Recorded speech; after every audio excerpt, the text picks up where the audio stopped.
बाबा 17 ते 20 गाव फिरलो आम्हाला दोघांना कुठंच मुलगी सापडायला. बघा आता कुठल्या तुमच्या भविष्यात कुठं भेटत असते. मी कसं आहे माहिती आहे का, हात बघू दोघांच्या रेषा मुजलेल्या आहेत. त्याच्यामुळं आता तुमचं भविष्य तुम्हाला मला वाटतं की आजूबाजू कुठल्या तर गावाचे पोरगी नक्की भेटणार. तुमचं लगीन या वर्षी नक्की होणार आहे. लगेच आपण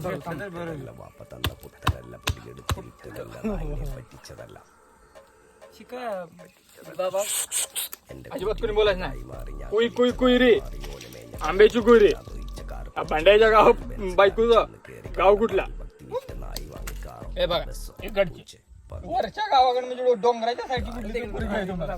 तर लवकर म्हणजे या साईडला म्हणजे कलेडोन येईल किंवा पाचवड येईल कुठल्या पण पाचवडी ह्या साईडला येते. ह्या साईडला येतं का? ह्या साईडला गुळावाडी आहे का? डोकळवाडी गुळावाडी इकडची पोरगी तुम्हाला नक्की भेटणार. तुमचं बघू नक्की बघ रिझल्ट